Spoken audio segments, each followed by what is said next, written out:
1975 बाणेर, पुणे जिल्ह्यातला एक अविकसित ग्रामीण भाग. या भागात पाणी, रस्ते इथपासून ते आर्थिक उत्पन्नाच्या साधनांचीही कमतरता होती. एकीकडे गावाची अशी परिस्थिती तर दुसरीकडे गावातल्या तरुणांना एका खेळाचं वेळ. सांघिक भावना जागृत करणारा, शरीरात विजेची चपळाई निर्माण करणारा, प्रतिस्पर्ध्यावर त्याच्या समोर उभं राहून मात कशी करायची शिकवणारा, प्रतिस्पर्ध्याच्या घरात शिरून विजयश्री खेचून आणायला शिकवणारा, उत्तम नेतृत्वाचे गुण अंगी बाणवणारा असा हा खेळ कबड्डी.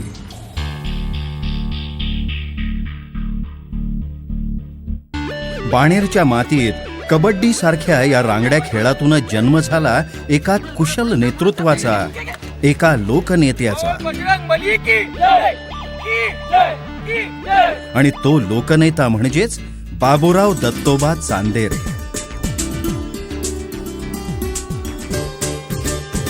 धडाडी, निष्ठा, मेहनत, कामसू प्रवृत्ती असलेलं या व्यक्तिमत्वाचं बालपण आणि तरुणपणीचा बराचसा काळ गरिबीतच गेला. शालेय जीवनात दुसऱ्या विद्यार्थ्यांची पुस्तकं वापरावी लागली, पण शाळेतला पहिला नंबर काही पठ्ठ्यानं सोडला नाही. इथेच त्याची जिद्द आणि कष्ट करण्याची तयारी दिसून येत होती. मैलोन मैल काट्याकुट्याचे रस्ते तुडवत शाळा गाठायची आणि जमेल तेव्हा मन लावून अभ्यास करायचा, एवढंच त्यांना माहीत होतं. मैत्रीच्या बाबतीत आपल्यासारखेच बाबूराव नशीबवान होते. शालेय जीवनातले त्यांचे खास मित्र आणि कालांतरानं त्यांचे झालेले मेहुणे श्री गुलाबराव धनकुडे हे तर त्यांना त्यावेळी पॅन्टच्या खिशातून खाण्यासाठी भाकरी आणायचे. मुलगा वयात आला की त्याला आपोआपच जबाबदारीचं भान येतं. आपल्या घरातल्या परिस्थितीची जाणीव होते. आपल्या कुटुंबाचा आर्थिक स्तर उंच व्हावा अशी तीव्र इच्छा होते. बाबूराव तरी या सगळ्यातून वेगळे कसे असतील? आपल्या कुटुंबाला हातभार लागावा यासाठी त्यांनी बागेतल्या माळी कामापासून ते थर्मॅक्स कंपनीपर्यंत नोकऱ्या केल्या. हळूहळू परिस्थितीत सुधारणा होऊ लागली. मोठ्या बंधूंच्या सहाय्यानं बाबूराव आता आयुष्यात पुढे सरसावत होते. आणि साल उजाडलं 1980 आणि मग सुरुवात झाली स्वतःच्या व्यवसायाची. दुग्ध व्यवसाय, वीटभट्टी असं करत करत चांदेरे कुटुंबाची प्रगती होऊ लागली.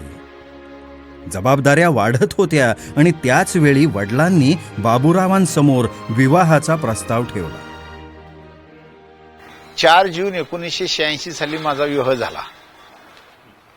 विवाहानंतर माझे सासरे या गावातील सामाजिक आणि राजकीय बांधिलकी असणाऱ्या परिवारातले असल्यामुळं त्यांच्या संगतीने मी बाणेर गावामध्ये समाजकारणाला, राजकारणाला सुरुवात केली. माझे सासरे मारुतराव धनकुडे यांनी आपला उत्तराधिकारी कोण असावा म्हणून माझ्यावर ती जबाबदारी दिली. मी ती जबाबदारी निश्चितपणे पार पाडेल असा विश्वास त्यांनी माझ्यावर टाकल्यानंतर 1989 साली मला वार्ड क्रमांक 3 मधून बाणेर ग्रामपंचायतीच्या निवडणुकीची उमेदवारी दिली. 1989 साली ग्रामपंचायतीची निवडणूक बाबूरावांनी सर केली. सासऱ्यांचा विश्वास सार्थ ठरवला. अभिमानाची गोष्ट म्हणजे परमेश्वर कृपे करून ते माझे जावई म्हणून मला ते लाभले. कुठल्या प्रकारचं व्यसन नाही, निर्व्यसनी, हसतमुख चेहरा आणि सगळ्याशी आवडतील. बाबूरावांची राजकीय घोडदौड आता वेग घेत होती. एक टप्पा सर झाला, आता पुढचा टप्पा अशी आगेकूच सुरू होती. आणि अत्यंत महत्त्वपूर्ण समजली जाणारी मार्केट कमिटीची निवडणूक लढवण्याची जबाबदारी अजितदादांनी बाबूरावांवर सोपवली. अपेक्षा उंचावल्या, कार्यक्षेत्र वाढत होतं, मात्र पुढे विधिलिखित काही वेगळंच होतं. 2002 साल महापालिका निवडणूक. 1989 सालापासून समाजकार्यात सक्रिय असलेल्या बाबूरावांनी 11 वर्षात एकदाही मागे वळून पाहिलं नव्हतं. इथे मात्र हा विजयाचा वारू अचानक थांबला. बाबूरावांना पराभवाला सामोरं जावं लागलं. पराभवाचं अस्त्र जिव्हारी लागलं होतं. ती सल विसरता येत नव्हती. हाडाचा खेळाडू असलेल्या या माणसानं पुन्हा कबड्डीचं मैदान गाठलं आणि आपल्या कर्मभूमीतल्या मातीत पुन्हा समाजकार्याला सुरुवात केली. सत्ता नसली तरी लोकसेवा झालीच पाहिजे.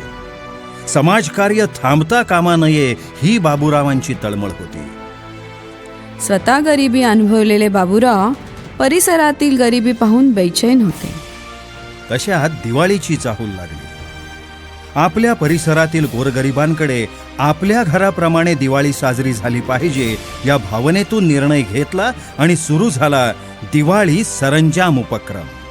3000 कुटुंबांपासून सुरू झालेला हा सामाजिक कृतज्ञता उपक्रम अखंड 11 वर्ष चालू आहे. बाबूरावांना 6000 कुटुंबातील आशीर्वाद मिळत आहे.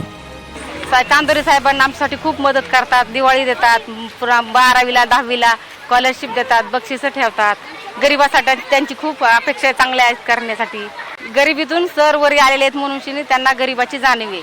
सगळं दिवाळीचं काय जे असते सगळं पद्धतशीर वाटते. आम्हाला काय जे खायला लागतं गरिबाचं ते सगळं शिक्षणाला याला सगळी मदत करते. जेव्हा निस्वार्थ वृत्तीने तुम्ही समाजासाठी काही करता तेव्हा समाजही त्याचं फळ तुम्हाला देतो.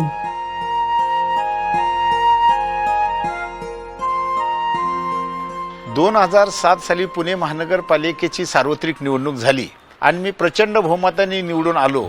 कुणावरही अवलंबून न राहता स्वतःला अपेक्षित असलेली कामं केली पाहिजेत हा नवा बाणा बाबूरावांनी अंगीकारला आणि रस्त्याच्या कामांपासून ते थेट स्मशानभूमीच्या पक्क्या रस्त्यापर्यंत बाबूरावांनी कामाचा धडाका लावला. 2007 ते 2012 या कार्यकाळामध्ये जास्तीत जास्त डीपी रस्ते विकसित करण्याचा मी त्यावेळेस प्रयत्न केला.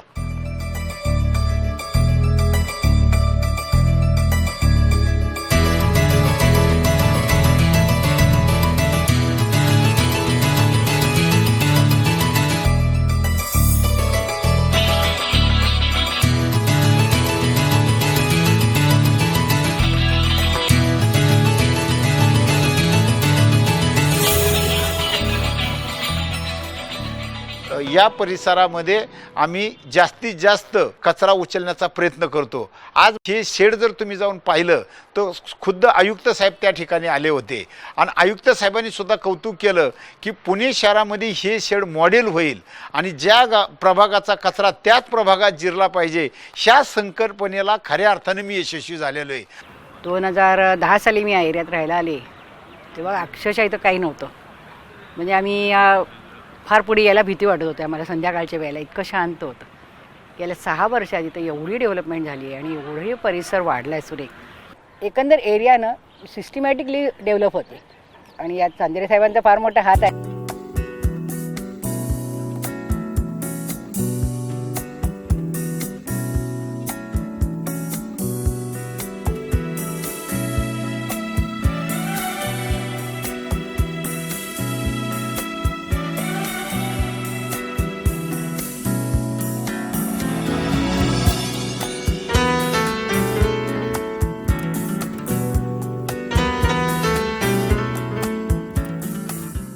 बानेर बालेवाडीची नागरी वस्ती एवढ्या मोठ्या झपाट्याने वाढेल असं मला कधी वाटलं नव्हतं. प्रत्येक नागरिकाला पिण्याचं पाणी मिळावं ह्या अनुषंगानं पूर्वी या ठिकाणी एकच पिण्याच्या पाण्याची टाकी होती 40 लाख लिटरची. पण 2007 साली मी महानगरपालिकेमध्ये निवडून गेल्यानंतर 50 लाख लिटर क्षमतेची ही टाकी आपण बांधायला सुरुवात केली आणि या टाकीतून पाणी माझ्या या परिसरातल्या नागरिकांना मुबलक मिळावं ह्याच हेतूने ही टाकी आपण बांधण्यात आलेली आहे.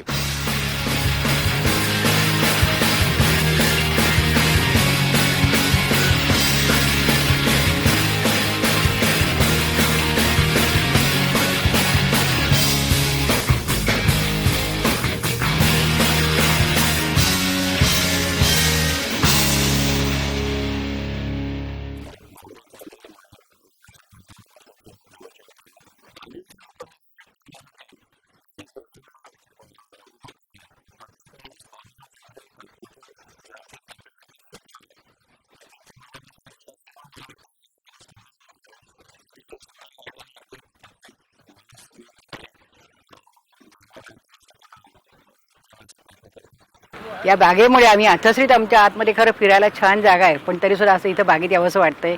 बागेतला हा जो ट्रॅक आहे तो फार सुंदर केला आहे. त्यामुळे इथं जे काय हास्य क्लब सुरू झाला आहे, इथं जे काही बाकीचे लोक येऊन व्यायाम करतात, त्या सगळ्यांनी आम्हाला खूप फायदा वाटतोय.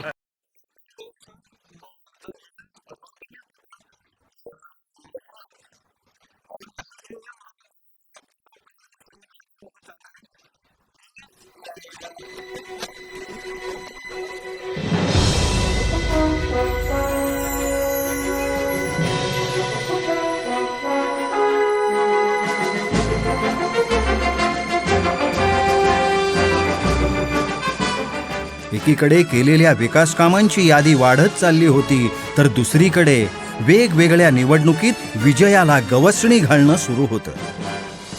आणि 2012 सालीच स्टँडिंग कमिटीच्या चेअरमन पदाची धुरा बाबूरावांच्या खांद्यावर आली. पुणे महानगरपालिकेचे अंदाजपत्रक हे यावर्षी 3,633.2 कोटीचे असून शहराची वाढती लोकसंख्या व लोकसंख्येच्या अनुषंगाने निर्माण झालेले वाहतूक, रस्ते, पाणी पुरवठा, ड्रेनेज इत्यादी पायाभूत सोयी सुविधाबाबतचे महत्त्वाचे प्रश्न सभागृहातील 50% जास्त महिला भगिनी उपस्थित केलेल्या महिलांच्या सामाजिक गरजा, तसेच मी ज्या भागाचे प्रतिनिधित्व करतो त्या पुणे शहरात समावेश झालेल्या 23 गावांचा विकासाचा प्रश्न, तसेच मध्यवर्ती पुणे शहरातील प्रश्न डोळ्यासमोर ठेवून हे अंदाजपत्रक तयार केलेले आहे. बाबूराव नावाचं हे कार्यक्षम व्यक्तिमत्व लोकांच्या पसंतीस उतरू लागलं. एक मोठा चाहता वर्ग बाबूरावांच्या पाठीशी उभा राहिला. पहाटे 6 वाजल्यापासून रात्री 12पर्यंत जनतेच्या कामासाठी ते सतत अहोरात्र झटत असतात. साहेब इकडनं म्हणजे घरासमोरून वगैरे जातात, येतात, विचारतात तुम्ही बरे आहो का, सगळे छान बोलतात. तुमची काय अडचण असेल तर तुम्ही काय सांगा, मदत करू आम्ही, असं सांगते बोलते तिने दरवेळी. His work has proved an outstanding contribution to the society. आमचे प्रभागचे जे कॉर्पोरेटर आहेत चांदारे, बाबूराव चांदारे जी यांनी इथल्या स्कूल्ससाठी आणि एज्युकेशन सिस्टमसाठी बरंच काही केलं आहे. त्यांनी गेल्या काही वर्षात इथली इमारती दुरुस्ती आणि प्लेग्राऊंड खूप चांगलं केलेलं आहे. तिथल्या मुलांना त्यांचं कबड्डीचं संघ येऊन कबड्डीसाठी ट्रेनिंग देतो. Mr. Baburao Chandare is a neighbor for us more than a cooperator, and yes, he has done fantabulous things for the area since last 8 years or so. And he is a very dynamic personality. He is selfless service. He is willing to work with the all communities, even the people who are much low in education and below the poverty line. He really doesn't have any status problem, and I think he is the best person to lead our area. 2007 पासून आपण मला बाणेर बालेवाडी परिसराचं प्रतिनिधित्व करण्याची संधी दिली, त्याबद्दल मी आपला आभारी आहे. या संधीचा फायदा घेऊन केलेली विकास कामे आपल्या नजरेसमोर आहेत. बाणेर बालेवाडीचा नियोजनबद्ध विकास आपण केला असून त्याची दखल केंद्र पातळीवर घेतल्याने परिसराची निवड स्मार्ट सिटीमध्ये झाली. हीच विकासाची प्रक्रिया अखंडितपणे चालू राहावी यासाठी पाषाण, सोमेश्वरवाडी, संजय गांधी वसाहत, लमानतांडा, पंचवटी, सुतारवाडी, बाणेर बालेवाडी परिसरातील नागरिक 2017ला होणाऱ्या पुणे महानगरपालिकेच्या निवडणुकीमध्ये मला व माझ्या अनुभवी सहकाऱ्यांना आपले अमूल्य मत देऊन प्रतिनिधित्व करण्याची संधी देतील असा विश्वास व्यक्त करतो. नमस्कार. स्मार्ट काम करत स्मार्ट पद्धतीनं विकास कसा करायचा हे जर पाहायचं असेल तर आजचं बाणेर बालेवाडी हे उत्तम उदाहरण. आणि आधुनिक पुण्याच्या कार्यक्षम लोकप्रतिनिधीचं उत्तम उदाहरण पाहायचं असेल तर ते म्हणजे बाबूराव दत्तोबा चांदेरे.